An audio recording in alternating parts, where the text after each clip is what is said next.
ଆଜିର ରାଶିଫଳ ଏପ୍ରିଲ ମାସ 16 ତାରିଖ ଗୁରୁବାର। ଚାଲନ୍ତୁ ଜାଣିବା ଆଜିର ପଞ୍ଚାଙ୍ଗ। ତିଥି ଚତୁର୍ଦ୍ଦଶୀ, ରାତ୍ରି 8ଟା 3 ଗତେ ଅମାବାସ୍ୟା। ନକ୍ଷତ୍ର ଉତ୍ତର ଭାଦ୍ର, ଦିବା 2ଟା 26 ଗତେ ରେବତୀ। ଚନ୍ଦ୍ର ମୀନ, ଯୋଗ ଇନ୍ଦ୍ର। ଆଜିର ସୂର୍ଯ୍ୟ ଉଦୟ ସମୟ 5ଟା 33, ସୂର୍ଯ୍ୟାସ୍ତ ସମୟ 6ଟା 2। ତୁଳା ଓ କୁମ୍ଭ ରାଶିର ଘାତ ବାର, ଧନୁ ରାଶିର ଘାତ ଚନ୍ଦ୍ର। ଆଜିର କାଳବେଳା ଓ ବାରବେଳା ଦିବା 2ଟା 54 ଗତେ 6ଟା 5 ମଧ୍ୟରେ। ବିଶୁଦ୍ଧ ବା ଅମୃତ ବେଳା ରାତ୍ରି 1ଟା 13 ଗତେ 3ଟା 38 ମଧ୍ୟରେ। ବିଶୁଦ୍ଧ ବା ମାହେନ୍ଦ୍ର ବେଳା 7ଟା 10 ମଧ୍ୟରେ, 10ଟା 20 ଗତେ 12ଟା 47 ମଧ୍ୟରେ। ଆଜି ବିରି ଭକ୍ଷଣ ନିଷେଧ। ବିରି ଖାଇଲେ ଦେହ ପ୍ରତି ହାନିକାରକ ହୋଇଥାଏ। ଚାଲନ୍ତୁ 12ଗୋଟି ରାଶିର ନାମ ଜାଣିବା ଏବଂ କେମିତି ରହିଛି ଆପଣଙ୍କ ଦିନ ସେ ବିଷୟ ଜାଣିବା ପୂର୍ବରୁ ଭିଡ଼ିଓଟି ଭଲ ଲାଗିଲେ ଲାଇକ୍ ସେୟାର ସବସ୍କ୍ରାଇବ୍ କରିବେ। ପାଖରେ ଥିବା ବେଲ୍ ଆଇକନ୍ ଦେବେ, ଅଲ୍ ନୋଟିଫିକେସନ୍ ଅନ୍ କରିବେ, ଯାହାଫଳରେ ନୂଆ ନୂଆ ଭିଡ଼ିଓ ପାଇପାରିବେ। ପ୍ରଥମେ ଦେଖିବା ମେଷ ରାଶି ବ୍ୟକ୍ତିମାନଙ୍କ ପାଇଁ। ଆଜି ପାରିବାରିକ ଜୀବନରେ ଛୋଟ ବଡ଼ କେତେଟା ଘଟଣାକୁ ବାଦ୍ ଦେଲେ ପ୍ରାୟତଃ ବିଶେଷ ଅସୁବିଧା ରହିବ ନାହିଁ। କର୍ମକ୍ଷେତ୍ରରେ ଅବହେଳିତ କାର୍ଯ୍ୟ ସକାଶେ ଅନୁତାପ କରିବେ। ପ୍ରତ୍ୟେକ କ୍ଷେତ୍ରରେ ଧୈର୍ଯ୍ୟହରା ନ ହୋଇ କାର୍ଯ୍ୟ କଲେ ଉପକୃତ ହେବେ।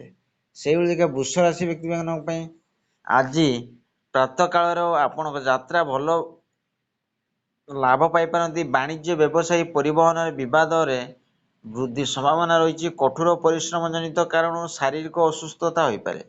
ସେହିଭଳି ଦେଖିବା ମିଥୁନ ରାଶି ବ୍ୟକ୍ତିମାନଙ୍କ ପାଇଁ ଆଜି ପାରିବାରିକ କ୍ଷେତ୍ରରେ ବ୍ୟତିକ୍ରମ ଲାଗି ରହିଥିଲେ ମଧ୍ୟ ମନ କଥା ମନରେ ମାରି ଚଳିବାକୁ ବାଧ୍ୟ ହେବ। ଆର୍ଥିକ ସମସ୍ୟାର ସମାଧାନ କରିବା ସମ୍ଭାବନା ରହିଛି। ବ୍ୟବସାୟୀ କ୍ଷେତ୍ରରେ ଯେତେଟା ପରିସ୍ଥିତିକୁ ଜଟିଳ ମନେ କରୁଛନ୍ତି, ବାସ୍ତବରେ ସେପରି କିଛି ହେବନି।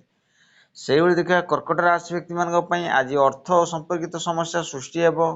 ନିଜର ଫାଇଦା ହାସଲ ପାଇଁ ବନ୍ଧୁମାନେ ମନଲୋଭା କଥା କହି ପାରନ୍ତି। ସ୍ୱାସ୍ଥ୍ୟ ସମସ୍ୟା ରହିବା ଉଦ୍ବେଗର କାରଣ ହେବ। କର୍ମକ୍ଷେତ୍ରରେ ବ୍ୟସ୍ତବହୁଳତା ଲାଗି ରହିବ।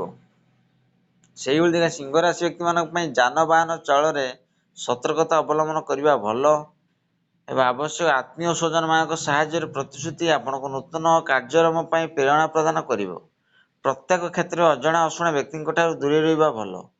ସେହିଭଳି ଦେଖିବା କନ୍ୟା ରାଶି ବ୍ୟକ୍ତିମାନଙ୍କ ପାଇଁ ଆଜି ବାଣିଜ୍ୟ, ବ୍ୟବସାୟୀ ଚେଷ୍ଟା କରୁଥିବା କାମର ଶୁଭଫଳ ପାଇବେ। କାର୍ଯ୍ୟ ବ୍ୟସ୍ତ ଯୋଗୁଁ ମିଶିବାକୁ ଆସିଥିବା ବନ୍ଧୁଙ୍କ ସହ ଆଲୋଚନା କରିବାକୁ ସମୟ ପାଇବେ ନାହିଁ। ବ୍ୟବସାୟିକ କ୍ଷେତ୍ରରେ ସମ୍ପର୍କୀୟ ଜଣେ ବନ୍ଧୁ ସାହାଯ୍ୟ ପ୍ରତିଶ୍ରୁତି ଦେଇପାରନ୍ତି। ସେହିଭଳି ଦେଖିବା ତୁଳା ରାଶି ବ୍ୟକ୍ତିମାନଙ୍କ ପାଇଁ ଆଜି ଶିକ୍ଷା ଓ ସମ୍ପର୍କ ଆଲୋଚନା କ୍ଷେତ୍ରରେ କେତେକ ବ୍ୟତିକ୍ରମ ସୂଚନା ରହିଛି। ଆନୁଷ୍ଠାନିକ କ୍ଷେତ୍ରରେ ପଦମର୍ଯ୍ୟାଦା ବୃଦ୍ଧି ଘଟିବ। କଳା ସାହିତ୍ୟ ଓ ସାମ୍ବାଦିକତା ତଥା ସାହିତ୍ୟ ଆଧ୍ୟାତ୍ମିକତା କ୍ଷେତ୍ରରେ ବେଶ୍ ଆଦୃତ ହେବ।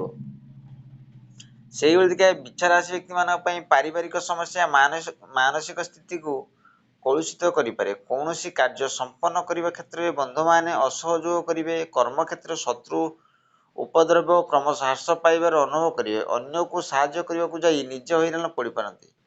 ସେହିଭଳି ଦେଖିବା ଧନୁ ରାଶି ବ୍ୟକ୍ତିମାନଙ୍କ ପାଇଁ ଆଜି ମାନସିକ ଅସ୍ଥିରତା ଲାଗି ରହିବ। ପ୍ରତିଯୋଗିତା କିମ୍ବା ପ୍ରତିଦ୍ୱନ୍ଦ୍ୱିତା ବୃଦ୍ଧି ପାଇବା କାରଣରୁ ବ୍ୟବସାୟର ମନାନ୍ତର ଦେଖାଦେଇପାରେ। ଆପଣଙ୍କ ଉଚ୍ଚସ୍ତରୀୟ ସମ୍ପର୍କ ବୃଦ୍ଧି ପାଇବ।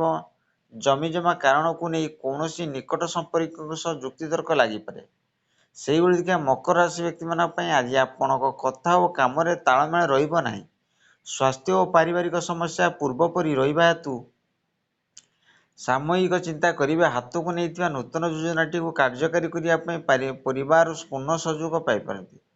ସେହିଭଳି ଦେଖିବା କୁମ୍ଭ ରାଶି ବ୍ୟକ୍ତିମାନଙ୍କ ପାଇଁ ଆଜି ଆପଣ ଯେଉଁ କାମରେ ହାତ ଦେବେ ସେଥିରେ ନିଶ୍ଚିତ ସଫଳତା ପାଇବେ। କର୍ମକ୍ଷେତ୍ରରେ ହାତ ପାହାନ୍ତାକୁ ସୁଯୋଗ ଆସିଯିବା ହେତୁ ଅଟକି ରହିଥିବା କାମଗୁଡ଼ିକ ସହଜରେ ହେବ। ଯାନ୍ତ୍ରିକ ତ୍ରୁଟି ସମସ୍ୟାକୁ ଦ୍ୱିଗୁଣିତ କରିପାରେ। ଯାତ୍ରାରେ ଜିନିଷପତ୍ର ପ୍ରତି ସତର୍କ ରୁହନ୍ତୁ। ଶେଷରେ ଦେଖିବା ମୀନ ରାଶି ବ୍ୟକ୍ତିମାନଙ୍କ ପାଇଁ ଆଜି ଶିଳ୍ପ, ବାଣିଜ୍ୟ ଓ ବ୍ୟବସାୟ ପରିବହନ କ୍ଷେତ୍ରରେ ସମସ୍ୟା ଦୂର ହେବ। ସ୍ୱାସ୍ଥ୍ୟର ଉନ୍ନତି ପରିଲକ୍ଷିତ ହେବାରୁ ସାମୟିକ ଆଶ୍ୱସ୍ତି ଲାଭ କରିବେ। ଆଜି ସଭାସମିତି, ସତ୍ସଙ୍ଗ, ଆଧ୍ୟାତ୍ମିକତା, ରାଜନୀତି, ପ୍ରଶାସନ ପାଇଁ ଭଲ। ଆଶା କରି ଭିଡ଼ିଓଟି ଭଲ ଲାଗିଲେ ଲାଇକ୍ ସେୟାର ସବସ୍କ୍ରାଇବ୍ କରି ବେଲ୍ ଆଇକନ୍ ଦେବେ।